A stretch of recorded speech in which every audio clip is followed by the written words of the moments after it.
에서의 얼굴에서 하나님을 본다라는 제목으로 하나님 말씀 증거하도록 하겠습니다. 야곱이 이제 하나님 만나고 난 다음에 이름이 이스라엘로 변화가 되었습니다. 그리고 첫 번째 사건이 33장인데 여기서 두 가지 1절부터 11절까지는 은혜의 힘을 만나고 두 번째 12절부터 20절까지는 예배의 힘을 만나게 됩니다. 우리도 하나님 만나고 난 다음에 이렇게 새로운 힘으로 살아가는 하나님의 종 되기를 축원합니다. 약할 때 강함 대신에 이런 찬양이 있죠. 이거 찬양하는 이유가 무엇입니까? 왜 약한데 오히려 더 강해진다 그런 고백을 하게 되는 것입니까? 이전에는 나를 의지하고 살았습니다. 그런데 나를 의지하지 않고 이제는 하나님만 철저히 의지하고 산다. 그랬더니 오히려 더 강해지더라. 그래서 그런 고백이 나온 것입니다. 야곱이라는 이름 뜻이 약탈자라는 뜻입니다. 이게 움켜쥔다 그런 뜻이거든요. 발꿈치를 잡았다. 그러니까 내 힘으로 산다 그런 뜻이잖아요. 그러니까 하나님 만나서 씨름을 하는데 내 힘으로 살겠다 고집버리지 않아요. 그랬더니 하나님께서 더 약하게 만들어 버리는 거죠. 그래서 허벅지 관절을 쳐버렸습니다. 그런데 약한데 더 약해져 버린 거예요. 다리를 절면서 다니는 존재가 되었습니다. 그때 가서야 비로소 하나님 내게 축복해 주세요 그러잖아요. 더 약해져서 하나님만 의지하게 됩니다. 그런데 하나님이 이름을 이스라엘 이렇게 바꿔주죠. 뜻이 뭡니까? 이긴 자, 위너란 뜻이에요. 챔피언이라는 뜻이에요. 오히려 자기가 약해져서 자기를 포기하고 하나님만 의지했더니만 오히려 강해지고 이긴 자 되더라. 그게 이스라엘입니다. 그래서 이스라엘이 제일 가까운 말이 이긴 자예요. 이기는 자로 만들어 주셨다. 위너로 만들어 주셨다. 그래서 창세기 32장은 야곱 삶의 터닝 포인트입니다. 야곱에서 이스라엘로 변화되는 사건이었다라는 것입니다. 이제 하나님만 더 의지하는 존재가 되었습니다. 약해져서도 하나님만 의지하는 존재가 되었어요. 이제 어떻게 변화가 되죠? 33장에 보니까 제일 먼저 용기가 생깁니다. 용기가 뭡니까? 두려워하지 않는 게 아니라 그랬죠. 우리 믿음이 있어도 두려움은 있을 수 있습니다. 그렇지만 두려워도 하는 것, 그게 용기예요. 두려워하지 않는 것이 아니라 두려워도 하는 것, 그게 용기라는 것입니다. 두려워서 하는 일이 뭐였습니까? 에서가 두렵지만 에서와 직면합니다. 에서를 만나러 나아가게 되더라는 것입니다. 부딪히는 용기가 있더라는 거예요. 누가복음 15장에 보면 탕자가 나오죠. 탕자도 보십시오. 그에게는 용기가 없었어요. 아버지께 돌아갈 용기가 없었어요. 근데 어떻게 되죠? 망하고 나중에는 완전히 망해서 돼지가 먹는 쥐염 열매도 주는 자가 없을 때 완전히 철저하게 망하게 되었을 때 이제는 길이 뭐예요? 아버지께 돌아가야지. 아버지 의지해야지. 그렇게 되더라는 것입니다. 누가복음 15장 17절을 보니까 내가 여기서 줄여 죽는구나. 굶어 죽는구나. 그러면서 생각을 했어요. 아버지 집에는 품꾼들도 잘 먹는데 내가 적어도 옛날 아들이었으니까 품꾼의 하나 정도로는 여겨주시겠지. 그러면서 용기를 가지고 일어나 아버지께로 돌아갔다 이렇게 얘기를 합니다. 그때 돌아와가지고 아버지가 환영해 주잖아요. 그 잘난 게 뭐가 있습니까? 잘한 게 뭐가 있습니까? 결국에도 은혜로 받아들이게 되는 거죠. 이겁니다. 바로 우리가 용기 없는 이유 중에 하나가 뭐냐 하면은 하나님에 대한 확신이 없기 때문에 그래요. 하나님께서 나를 사랑하시고 내게 은혜 주신다는 확신만 있으면은 용기 가지고 일어설 수 있다는 것입니다. 여러분 교회에서 예배 떠났던 사람이 이게 교회 그 문턱만 들어오면 되는데 잘 못 오는 경우 있죠. 예배 떠난 사람이 예배 다시 돌아오는 게 쉽지 않다고 얘기를 합니다. 이유가 뭐예요? 용기가 없어 그렇다니까요. 탕자가 아버지께 오는 그 용기, 야곱이 형 에서를 만날 수 있는 용기, 부딪히면 하나님이 다 해결해 주시는데 그 용기가 없다라는 거예요. 하나님 만난 백성들은 용기가 있습니다. 그냥 부딪히는 거예요. 그냥 새롭게 시도할 수 있는 힘이 있더라는 것입니다. 그래서 맨 앞에 서가지고 형을 만납니다. 그리고 7번 엎드려서 절을 해요. 그게 33장 3절에 나옵니다. 3절 다 같이 읽겠습니다. 시작. 자기는 그들 앞에서 나아가되 몸을 7번 땅에 굽히며 그의 형 에서에게 가까이 가니. 여기서 7번 절했다라는 건 뭐냐? 이거는 철저히 무장해제했다. 그러니까 하나님께 자기 인생을 맡겼다 그런 뜻이라는 거예요. 여러분 보통 악수를 하죠. 악수의 유래 아시죠? 중세 때부터 이게 오른손으로 칼을 쓰잖아요. 그래서 오른손이 어디 있는지 모르면 언제 칼을 뽑아서 나를 찌를지를 모른다. 그래서 상대방의 오른손을 잡는 거예요. 내 오른손을 내밀어서. 그래서 왼손잡이라 할지라도 오른손을 내밀어서 악수하는 거예요. 왜냐하면 서로 공격할 의사가 없다라는 것을 양자 간에 확인하기 위해서. 그러니까 악수는 뭐예요? 나는 너를 공격할 의사가 없어 그런 거죠. 그런데 악수는 대등한 위치에서 서로 공격할 의사가 없다는 표현으로 할 수 있는 거지만 엎드리는 건 뭡니까? 여러분 누구 앞에서 한번 엎드려 봤어요? 이렇게 엎드리면은 위에서 뭐 망치로 내리치든 도끼로 내리치든 칼로 내리치든 얼마든지 죽을 수 있잖아요. 이게 무슨 얘기예요? 죽으면 죽으리다 그런 거예요. 내 생명을 당신에게 의탁합니다. 그래서 어떤 항복할 때 왕 앞에서 항상 엎드리잖아요. 엎드린 게 뭐예요? 내 생명은 당신께 달려 있습니다. 그런 뜻이라는 거예요. 야곱은 약탈자였습니다. 자기가 자기 인생 지키는 자였는데 이제는 하나님께 다 맡겨버리잖아요. 하나님 내가 엎드려도 하나님이 지켜주실 줄로 확신합니다. 그리고 엎드리는 자 7번 잘했다 얘기를 합니다. 다 맡겨버리는 거죠. 그러고 난 다음에 하나님 건져주세요 이런 거예요. 그러니까 악수라는 것은 신뢰라 그러면 대등한 신뢰라 그러면 이 엎드린다는 것은 하나님 앞에 항복했다, 내 인생을 맡깁니다, 뭐 그런 뜻하고 똑같다라는 것입니다. 여러분, 인생도 내가 힘이 있다 그럴 때는 자꾸만 내가 나를 지키려고 그래요. 근데 NIBC, Not I but Christ, 내가 아닙니다, 나는 예수로 삽니다, 그럴 때는 주님께 완전히 의지하고 맡기게 될 때 오히려 하나님이 나를 보호해 주시고 나를 지켜주시는 은혜가 임하게 된다라는 것입니다. 그래서 이 얘기는 무슨 얘기예요? 이제 야곱은 나는 은혜의 힘으로 살겠습니다, 이거를 고백하는 시작이 된다는 것입니다. 은혜가 뭡니까? 세 가지 조건이 있다고 그랬죠. 첫째, 내가 자격 없는데, 두 번째 위로부터, 세 번째 값없이 주시는 거. 그러니까 자격 없는 나에게 위로부터 값없이 주시는 것이 은혜라는 것입니다. 이 은혜 받았다는 건 뭐예요? 거듭난, 새롭게 하나님 앞에서 태어난 백성들이 사는 방식이라는 것입니다. 요한복음 3장 3절을 보면은 사람이 거듭나지 아니하면 하나님의 나라를 볼 수 없다, 이런 얘기가 나옵니다. 근데 우리가 거듭남 이렇게 표현하는데 이거 두 가지로 해석할 수 있다 그랬죠. 이 헬라어 표현을 보면은 거듭남이라고 해석할 수 있습니다. 우리는 그렇게 많이 번역하잖아요. born again, 다시 태어남. 그래서 한자로는 중생, 그죠? 다시 태어났다, 중생 또는 거듭남, born again 이렇게 표현합니다. 근데 똑같이 이거 해석할 수 있는 게 뭐냐 하면은 위로부터 났다라고 표현할 수도 있어요. 그래서 born from above, 위로부터 났다. 이 두 가지가 다 의미가 있다고 생각을 해요. 위로부터 났다는 건 뭐예요? 위의 힘으로 살아간다, 그런 얘기죠. 위의 힘이 뭐예요? 하나님의 힘으로 살아간다. 이건 뭐예요? 은혜의 힘으로 살아간다, 그 얘기하고 똑같다라는 것입니다. 지금 창세기 32장은요 야복강에서 변화된 사건은 일종의 야곱에게 있어서 거듭남의 사건입니다. 위로부터 다시 태어난 삶이라는 거예요. 이제까지 내 힘으로 살았지만, 야곱으로 살았지만 이제는 하나님의 힘으로 살겠습니다. 그 이스라엘 아니에요. 하나님의 힘으로 이기는 자로 살겠습니다. 위로부터 힘으로 살겠습니다. 그래서 철저히 하나님만 의지하는, 은혜만 의지하는 백성으로 변화가 되었다는 것입니다. 이제 하나님 의지하고 부딪히는 거예요. 근데 어떤 일이 벌어집니까? 예상과는 다르게 형이 지금 400명 말 타고 왔잖아요. 그 무슨 얘기입니까? 아니, 사람에게 환영해 주려고 그러면 400명 끌고 오겠어요? 인건비가 얼마나 더운데. 여러분, 400명 데리고 오려고 그러면 그거 먹여야지, 살려야지, 얼마나 힘들겠습니까? 말 타고 옵니다. 길이만 한 1km 이상 늘어졌을 거예요. 굉장한 규모로 오는 것입니다. 제가 볼 때 치러 왔을 거예요. 그런데 4절을 보니까 막상 만났더니 형 에서가 했던 일이 뭐예요? 안고 키스하고 울었어요. 안고 키스하고, 좀 징그럽죠, 남자끼리. 안고 키스하고 울었어요. 이게 뭐 말도 안 되는 일이 벌어지죠. 4절 다 같이 읽겠습니다. 시작. 에서가 달려와서 그를 맞이하여 안고 목을 어긋 맞추어 그와 입 맞추고 서로 우니라. 이게 상상도 못했던 일이 벌어집니다. 이게 무슨 얘기예요? 옛날에 이산 가족 뭐 상봉 그런 게 있었죠. 20년 만에 이산 가족 상봉하는 것 같이 진짜 눈물의 만남이 됐고 기쁨의 만남이 되더라는 것입니다. 근데 어떻게 형이 이렇게 변화가 돼요? 이유가 뭘까요? 제가 볼 때 제일 중요한 것은 불쌍해 보였기 때문에 그래요. 불쌍해 보이는 게 뭐예요? 그게 은혜죠. 은혜의 눈으로 그를 바라봤기 때문에 그래요. 왜 은혜의 눈으로 바라봤을까요? 32장에 보면 우리가 상상도 못하는 일이 벌어지죠. 그게 바로 뭐예요? 씨름했다 그래요. 밤새도록 씨름했다.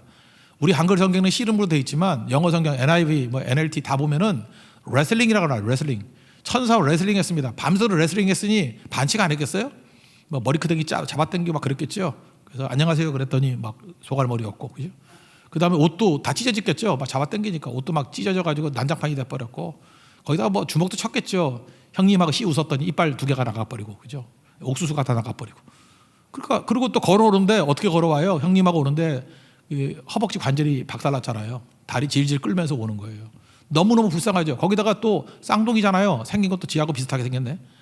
그죠? 털만 없지. 자기가 비슷하게 생겼는데 안녕하세요 소갈머리였고, 웃는데 이빨 없고, 그죠? 옷은 다 찢어져 있고, 걷지도 못해요. 다리 하나는 질질 끌고 허벅지 관절이 박살나가지고. 그걸 보는 순간에 무슨 생각이 납니까? 불쌍한 거예요. 아니 이 녀석이 어떻게 왜 이렇게 불쌍해졌어? 불쌍한 모습으로 오는 거예요. 여러분, 사람이 자기 장점을 얘기를 하면요 경쟁심이 생기는데, 연약함이 드러나면요 공감대가 형성되고 불쌍히 여기게 된다고요. 불쌍히 여기는 게 뭐예요? 그게 은혜죠. 은혜. 그 형의 얼굴에서 은혜가 임한 거예요. 불쌍하다. 그러니까 안고 그저 키스하고 우는 거죠. 어쩌다 이 꼴이 됐니? 뭐 이런 거죠. 우리는 생각할 때 이러죠. 여러분 생각해 보세요. 창세기 32장의 야복강에서 하나님을 만난 사건, 그게 축복의 사건이라 그러잖아요. 야곱에서 이스라엘로 변화된 축복. 내가 너에게 축복이 준다. 근데 무슨 축복이 이 모양이에요? 2발로 걸어왔는데 돌아갈 때는 그죠? 허벅지 관절이 깨져가지고 다리 질질 끌고 간다고. 여러분 생각해 보세요. 오늘 예배 올 때 2발로 걸어오셨죠. 나갈 때 다리 질질 끌고 나간다 그러면서 말로만 그래요. 오늘 축복이 임했다. 그런 축복 받고 싶은 사람이 누가 있겠어요? 이상하잖아요. 그 축복이 이해, 납득, 공감이 전혀 안 되는 거예요. 근데 하나님께서 우리를 축복하실 때 그럴 때가 있다니까요. 내 머리로 이해가 안 돼요. 납득이 안 돼요. 공감이 안 돼요. 하나님 앞에 축복받았다 그러는데 왜 더 약해지지? 더 이렇게 무너지지? 근데 그것이 합력하게 선을 이룬다 그러잖아요. 이것 때문에 그의 목숨을 건지게 되었고 용서받게 되었고 화해하게 되었고 20년 동안 풀리지 못했던 문제가 풀리는 능력이 나타나게 되더라는 것입니다. 이게 바로 뭐예요? 은혜의 힘이죠. 은혜의 힘. 지난 금요철 때 열왕기상 8장을 봤죠. 솔로몬이 성전 다 짓고 난 다음에 언약궤 들어오고 기도했습니다. 그 성전을 향해서 기도할 때 하나님께서 응답해 주십시오. 첫 번째 회복성이에요. 어떤 무너짐과 실패와 좌절이 있다 할지라도 하나님을 향해서 기도하면 회복시켜 주십시오. 하나님께 회복시켜 준다고요. 또 하나가 개방성이죠. 여기서 우리뿐만 아니라 모든 이방인들, 만민들, 열방이 와가지고 예배하고 기도한다 할지라도 그 기도를 들어주십시오. 땅끝까지 이르러 모든 사람들이 와서 하나님 앞에 지금 예배하고 있잖아요. 우리도 이방인이었잖아요. 개방성이 이루어졌죠. 세 번째가 뭐냐면 은혜. 우리가 포로로 잡혀가고 아무리 무너졌다 할지라도 하나님 우리에게 은혜를 베풀어 주셔서 하나님의 은혜, 그리고 또 하나 우리하고 접하는 사람들에게 은혜를 주셔서 우리를 불쌍히 여겨 주옵소서. 그게 솔로몬의 기도였다는 것입니다. 그래서 열왕기상 8장 50절을 보니까 그들로 불쌍히 여김을 얻게 하사 사람들로 그들을 불쌍히 여기게 하옵소서. 사람들에게 불쌍히 여김을 당한다고. 여러분 인생을 만날 때 누구에게 불쌍히 여김을 당하고 은혜 받으면요 문제 다 해결돼요. 이스라엘 백성들이 바벨론의 포로로 끌려갔습니다. 그들이 어떻게 돌아오게 됐습니까? 독립운동하고 무슨 거사를 계획하고 그런 거 아니었어요. 고레스 왕, 페르시아의 고레스 왕의 마음에 불쌍히 여기는 마음을 줬다고. 그랬더니 돌아가게 되는 거잖아요. 이스라엘 백성들이 3차에 걸쳐서 돌아오는데 1차는 고레스 때 돌아왔어요. 수룹바벨을 통해서. 2차는 에스라, 3차가 느헤미야인데 느헤미야 때 돌아올 때는 어떤 일이 벌어집니까? 느헤미야가 술 맡은 관원이었는데 느헤미야 1장 11절을 보니까 이렇게 기도해요. 이 사람들 앞에서 은혜를 잊게 하옵소서. 이 사람들이 누구예요? 이 사람이 누구예요? 왕, 아닥사스다 왕. 그 왕이 불쌍히 여긴 거예요. 그래서 야 니네 나라 뭐 불탔다며, 성벽이 다 무너졌다며 가라. 그리고 그 자제들도 여기서 필요하면 다 가져가. 이게 보통 은혜가 아니죠. 불쌍히 여기면 모든 것이 다 된다라는 것입니다. 하나님께서 우리에게 은혜 주실 때는 하나님의 은혜를 우리에게 부어주기도 하지만 또 하나 사람들로 하여금 불쌍히 여기게 만드는 마음, 에서에게 불쌍히 여기는 마음을 줬다라는 거예요. 그래서 그의 얼굴 속에서 하나님의 마음이 담겨있는 얼굴이 있더라는 것입니다. 그래서 오늘 10절에 보니까 아주 독특한 표현이 나와요. 무슨 표현이 나오냐면 에서의 얼굴을 봤더니 에서의 얼굴이 하나님의 얼굴이더라. 하나님의 얼굴같이 보이더라. 그렇게 얘기를 합니다. 10절 다 같이 읽겠습니다. 시작. 야곱이 이르되 그렇지 아니하니이다. 내가 형님의 눈앞에서 은혜를 입었사오면 청하건대 내 손에서 이 예물을 받으소서. 내가 형님의 얼굴을 배운즉 하나님의 얼굴을 본 것 같사오며 형님도 나를 기뻐하심이니이다. 원래 야복강가에서 하나님 만났을 때 그 지명을 32장에 뭐라 그랬습니까? 브니엘 그랬죠. 브니엘의 이름 뜻이 뭐예요? 하나님의 얼굴. 근데 이 말 그대로 쓴다 그러면 지금은 에서의 얼굴 봤으니까 뭐예요? 분이 에서잖아요. 분이 에서. 에서의 얼굴을 봤다. 근데 분이 에서는 분노의 얼굴이고 이거는 복수의 얼굴이고 이거는 공격의 얼굴인데 분이 에서는, 근데 형의 얼굴에서 분이 에서가 보이는 게 아니라 뭐가 보여요? 분이 엘이 보인다는 거예요. 하나님의 얼굴이 보인다는 거예요. 내가 야복강가에서 기도했을 때 만났던 그 하나님의 얼굴을 형의 얼굴에서 바라보게 된다. 그러니까 형이 하나님의 얼굴로 나타나니까 어떤 일이 벌어집니까?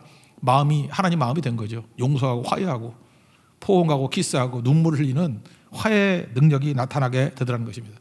우리 일상에서도 마찬가지예요. 여러분 일상에서도 사람의 은혜를 받는다는 게 얼마나 중요합니까? 하나님의 은혜를 받으면 사람에게도 은혜받게 만드셔요. 우리 대적들이 있습니다. 대적은 나를 죽이려고 하는 사람 아니에요. 근데 하나님께서 그의 마음 가운데 은혜를 부어주시며 나를 쳐다보는 얼굴이 하나님의 얼굴로 나를 쳐다보는 거예요. 용서하고 해결이 되겠죠. 가정 간에 문제가 있습니다. 문제가 뭐예요? 남편을 향해서 여자분들 막 그러잖아요. 저 왼수 그러잖아요. 근데 남편의 얼굴이 왼수의 얼굴로 보이는 게 아니라 하나님의 얼굴로 보이는 거예요. 하나님같이 보이는 거예요. 그럼 사랑이 회복되고 관계가 회복되고 다 문제가 없겠죠. 남편이 아내를 쳐다볼 때 아내의 얼굴에서 뭘 보는 거예요? 분노의 얼굴, 잔소리의 얼굴로 보이는 것이 아니라 하나님의 얼굴로 보이는 거예요.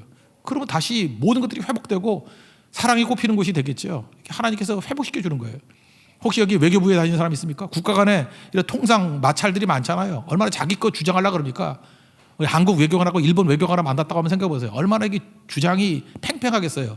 근데 어느 순간인가 상대편의 얼굴에서 하나님의 얼굴을 발견한다 그러면 모든 문제가 다 타결되겠죠. 영적인 서희 같은 사람이 나올 거 아닙니까? 강동육주를 얻을 정도로. 그죠? 이 거란과의 협상이 해결되듯이 하나님의 얼굴이 보이면 다 되는 거 아니에요. 우리 직장에서도 마찬가지죠. 우리 거래처에 말 안 듣는 사람이 있고 나를 못 살게 굽는 사람이 있잖아요. 하여튼 그 마음이 고부러진 사람이 있잖아요. 저 사람 때문에 내가 진짜 사업을 못 하겠다. 저 사람 때문에 거래를 못 하겠다. 저 사람이 태클을 걸어가지고 너무너무 힘들다. 그런데 하나님 앞에서 이런 영적인 체험을 하면요, 하나님이 그의 마음 가운데 은혜를 부어주시는 거예요. 그래서 그의 얼굴에서 뭘 봐요? 하나님의 얼굴을 본대요. 나를 배려하고 도와주고 풀리고 협상이 가능해지고 오히려 조력자가 되는 일들이 벌어진다. 이게 바로 뭐예요? 은혜의 힘으로 살아가더라. 이전까지 야곱은 자기 힘으로 살아갔습니다. 되는 일 없었어요. 근데 오히려 약해지고 더 약해졌죠. 어느 정도까지 약해졌습니까? 머리 뜯기고, 그죠? 이빨 나가고, 뭐 옷 찢어지고, 다리 질질 끌고, 아주 박살이 났어요. 박살이. 그래서 하나님만 의지하고 살 수밖에 없는 인생이 되었습니다. 그때부터 그는 은혜 붙들고 사는 인생 아니에요. 근데 은혜의 힘이 너무너무 강력하죠. 형 에서가 변화되고, 형 에서에서 하나님의 얼굴을 바라보게 되고, 모든 것들이 화해하고 풀리게 되는 일들이 벌어지게 되더라는 것입니다. 그래서 그 이후부터 야곱이 하는 모든 표현들이 다 은혜예요, 은혜. 그 이후의 내용들을 한번 보면 이런 거예요. 야, 여기 뒤에 있는 게 뭐야? 가족들을 소개하라, 그런 뜻이거든요. 뭐야? 그랬더니 이렇게 표현합니다. 은혜로 주신 자식들입니다. 그래요. 우리 5절 다 같이 읽겠습니다. 시작. 에서가 눈을 들어 여인들과 자식들을 보고 묻되 너와 함께한 이들은 누구냐? 야곱이 이르되 하나님이 주의 종에게 은혜를 주신 자식들이니이다. 그냥 자식이 아니에요. 이제 말끝마다 야곱이 보이는 건 뭐냐면 은혜만 보이는 거예요. 은혜의 자식입니다. 이렇게 얘기를 하고, 그 다음에 형한테 이렇게 주려고 선물을 쭉 갖고 왔잖아요. 이 선물이 뭐냐? 그랬더니 주께 은혜를 잊기 위해서, 형에게 은혜를 잊기 위해서입니다. 이렇게 얘기를 해요. 8절 읽겠습니다. 시작. 에서가 또 이르되 내가 만난 바 이 모든 때는 무슨 까닭이냐? 야곱이 이르되 내 주께 은혜를 입으려 함이니이다. 그러니까 그는 은혜가 목표예요. 은혜가 하나님의 은혜, 형의 은혜, 사람의 은혜. 은혜가 뭐예요? 불쌍히 여기는 거. 나를 불쌍히 여기면 다 된다는 거. 은혜의 힘이 뭔지를 깨달은 사람이다. 내 힘이 아니에요. 은혜의 힘으로 살겠습니다. 그랬더니 그 9절에 뭐라 그래요? 에서가 이르되 내 동생아 그러잖아요. 용서할 뿐만 아니라 이제는 친근해져 가지고 형으로서 동생아 그렇게 얘기할 정도로 관계가 회복이 되더라는 것입니다. 또 그다음에 안 받겠습니다. 막 그 형이 그러잖아요. 안 받겠다고. 그랬더니 뭐라 그래요? 하나님이 내게 은혜 베푸셨고 나는 소유가 족하다. 그러니까 받으세요. 그렇게 얘기를 합니다. 11절 다 같이 읽겠습니다. 시작. 하나님이 내게 은혜를 베푸셨고 내 은혜도 족하오니 청하건대 내가 형님께 드린 예물을 받으소서 하고 그에게 강권함에 받으니라. 이렇게 강권해서 주면서 하는 표현이 뭐예요? 내 소유가 족하다. 원래 야곱은요 만족을 모르는 사람이었어요. 그죠? 욕심꾸러기니까, 약탈자니까, 뭘 움켜쥐는 자니까. 근데 내 소유가 족하대요. 나 이제 물질로 살지 않습니다. 은혜로 사는 존재예요. 그리고 뭐라 그래요? 내게 은혜를 베푸셨기 때문에 은혜로 삽니다죠. 내 소유가 족합니다. 무슨 얘기예요? 난 소유로 살지 않습니다. 이제 은혜로 살겠습니다. 형 얼마든지 줘도 문제 없습니다. 그러고 살아가잖아요. 여러분, 사람이 자기 힘 믿고 의지하고 살아가면 도끼가 떠나지 않습니다. 그래서 어떤 사람을 봐도 이 얼굴에 도끼가 있는 사람이 있어요. 움켜쥐려는 사람. 야곱이에요. 그죠? 자기 욕심으로, 자기 힘으로 내가 목표한 건 반드시 난 한번 잡으면 절대 놓지 않아. 뭐 이런 사람들 얼굴에 도끼가 있어요. 그런 사람 나도 모르게 거짓말하게 돼 있죠. 왜? 그걸 얻어야 되니까. 근데 은혜의 힘을 믿는 사람, 하나님의 힘을 믿는 사람, 위로부터 힘을 믿는 사람, 위로부터 태어난 사람, born from above, 위로부터 태어난 사람. 야곱이 이제 이스라엘 됐잖아요. 도끼가 사라져요. 그는 은혜만을 추구합니다. 그리고 진정성이 있습니다. 그 얼굴 보는 순간에 그냥 무장해자가 돼버리는 거예요. 저 진실이네, 진정이네. 그래서 풀리게 되더라는 것입니다. 여러분, 우리 예수 믿는 사람들입니다. 이스라엘로 사는 사람들입니다. 이제 내 힘으로 발버둥치며 사는 존재가 아니라 다 맡겨도 됩니다. 다 내려놔도 됩니다. 왜? 하나님의 은혜가 넘쳐나기 때문에 그렇습니다. 하나님이 나를 불쌍히 여겨주셔요. 또 하나님께서 모든 사람들 하여금 은혜 받는 존재로 우리를 만드셨어요. 그래서 맡겨도 됩니다. 도끼 사라지고 진정성으로 하나님의 은혜의 힘으로 일어설 수 있는 하나님의 거룩한 종 되기를 축원합니다. 또 한 가지 힘이 이제 예배의 힘인데, 제가 예배의 힘이라고 말하는 이유가 뭐냐면 예배의 힘이란 게 뭐예요? 말씀 따라 산다, 그런 뜻입니다. 이제 12절부터 20절까지 쭉 나오는데, 이제 야곱의 어떤 의사결정, 행동하는 결정의 힘이 하나님을 바라보는 예배의 힘으로 사는 거지 자기 이익이나 욕심이 아니더라는 것입니다. 형이 같이 가자 그랬더니 정중하게 거절해요. 이 거절한 이유가 뭐냐면은, 우린 보통 형이 껄끄러우니까 뭐 편하지 않으니까 그냥 완곡하게 거절하는 것이다. 예, 그것도 맞을 수도 있습니다. 근데 그거보다 더 근본적인 이유가 있어요. 형 에서가 사는 곳이 어디냐면은 사해 동쪽 그 밑에 쪽이에요. 사해에 있는 그 밑에 쪽, 거기를 에돔이라 그러죠. 에돔. 요단 동편에 있는 사해 밑쪽, 그 에돔. 순서가 이래요. 에돔이 맨 밑에 있고 그 중간이 모압이 있고 맨 꼭대기 암몬이 있어요. 요단 동편에. 그래서 암몬이 있는 데가 암만이잖아요. 지금 요르단의 수도. 그래서 암몬, 중간이 모압, 사해 밑에 쪽이 에돔. 에돔이 있는 곳을 세일이라 그래요. 세일. 형은 거기 살거든요. 근데 하나님께서 지금 야곱에게 가라고 약속하신 땅이 어디예요? 요단 동편에 있는 세일 땅이 아니라 가나안 땅이라고요. 요단강을 건너서 들어가는 가나안 땅이라고. 가나안에 가야 되는 거 아니에요. 그 하나님께 약속하셨거든요. 31장 31장 13절 한번 찾아보세요. 앞장이니까. 어디로 가라 그러는지 내 출생지로 가라는 얘기가 나요. 31장 13절 다 같이 읽겠습니다. 시작. 나는 베델의 하나님이라 내가 거기서 기둥에 기름을 붓고 거기서 내게 서원하였으니 지금 일어나 이곳을 떠나서 내 출생지로 돌아가라 하셨느니라. 하나님의 말씀이 뭐였어요? 어디로 가라는 거예요? 세일 땅, 뭐 형인 땅 그런 땅이 아니라 내 출생지가 어디예요? 가나안 땅으로 들어가라 그랬다라는 거예요. 그러니까 형 따라가는 게 부담스럽다. 물론 그것도 맞겠지만 그것 때문이 아니라 근원적인 이유는 뭐냐?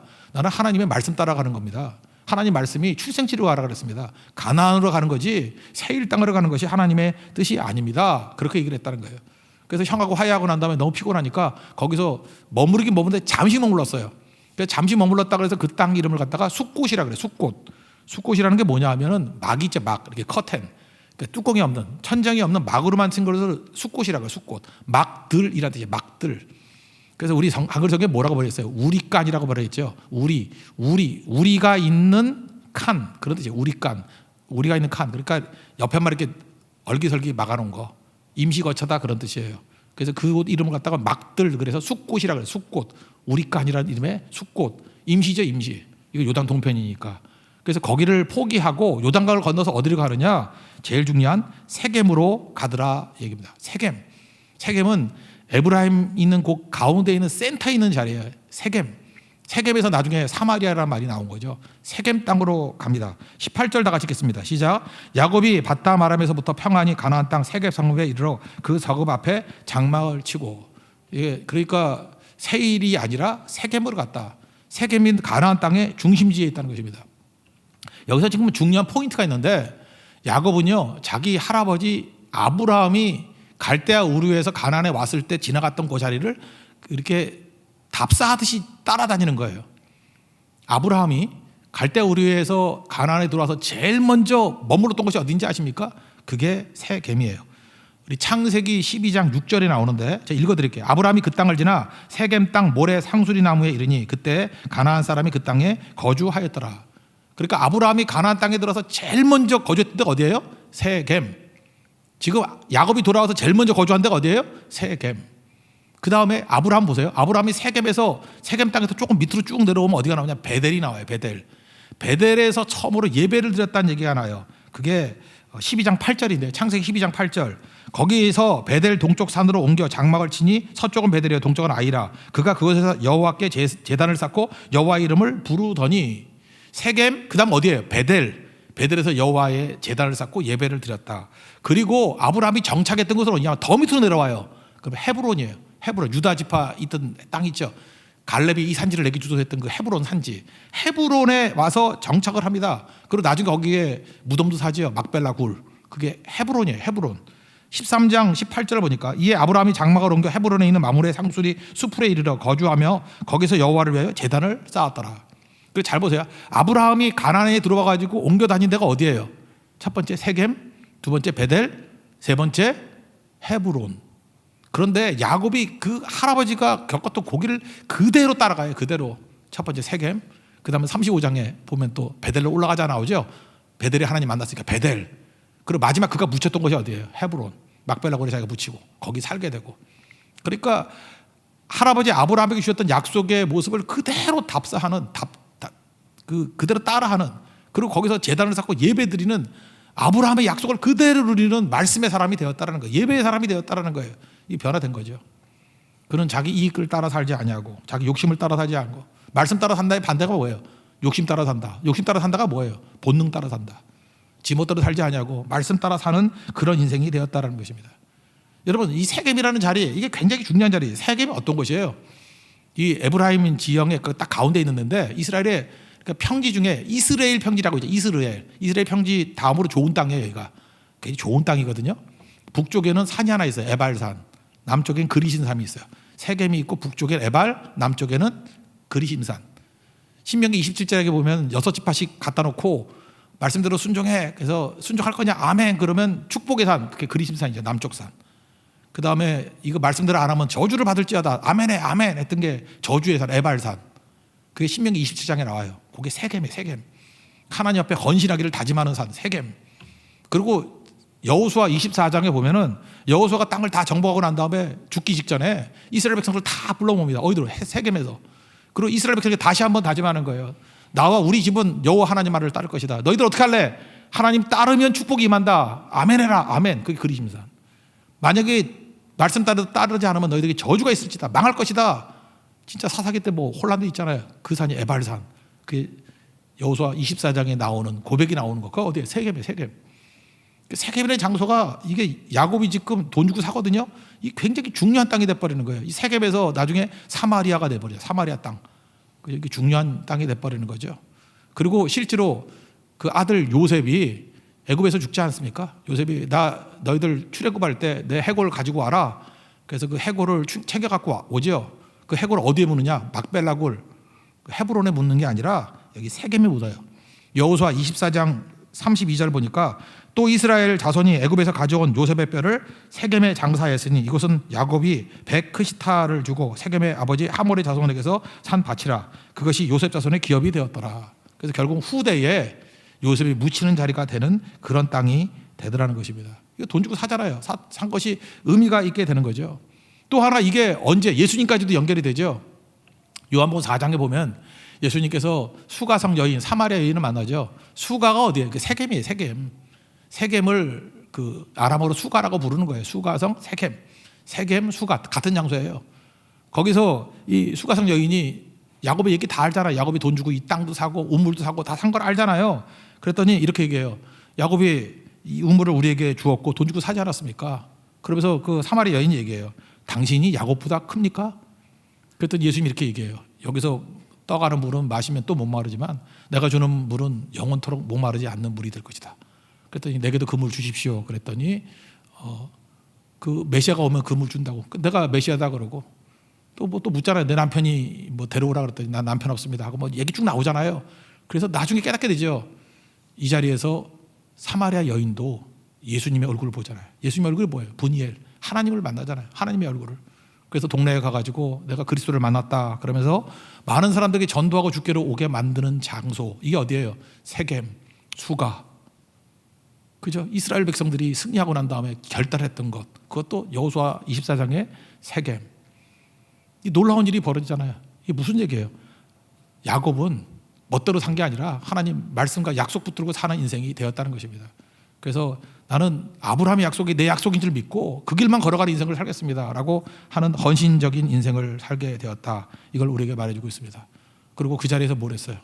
자기 할아버지 아브라함과 같이 예배드렸어요. 성을 쌓는 게 아니라 제단을 쌓았다고. 20절 다 같이 읽겠습니다. 시작. 거기에 제단을 쌓고 그 이름을 엘로헤 이스라엘이라 불렀더라. 우리 보통 돈이 있거나 힘이 있으면 뭐래요? 가인이 그랬죠. 창세기 4장 17절 보니까 아들을 위해서 성을 쌓고 가인이 성을 쌓고 뭐라 그래요? 에녹이라고 했잖아요. 가인은 성 쌓았어요.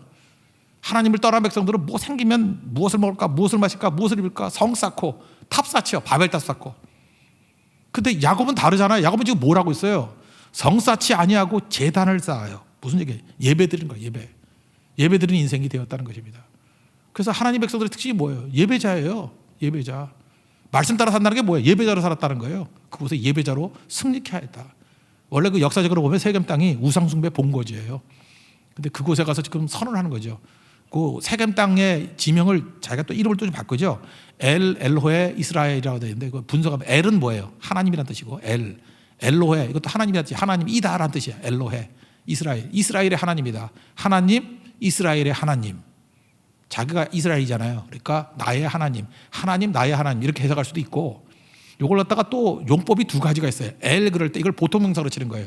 하나님이라는 뜻이 아니라 이방 잡신들 그러니까 가나안에 많은 신들이 있잖아요. 이방 잡신들 그리고 컴마 찍고 낫엘이라는 거예요. 나다이 버크라이스트 같은 거죠. 이방 신들은 가짜다. 진짜는 뭐예요? 엘로헤 이스라엘 하나님만 진짜다. 그런 용법도 있어요.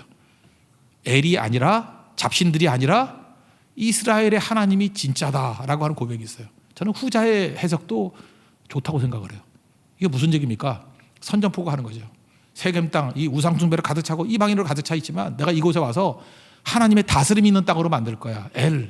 이방신이 다스리고 바알과 아세라가 다스리는 땅이었지. 엘들이 다스리는 땅이었지. 이거 아니고 이제는 엘로헤 이스라엘, 나의 하나님, 이스라엘의 하나님이 다스리는 땅으로 만들 거야. 적진에 와서 깃발 꽂는 거죠.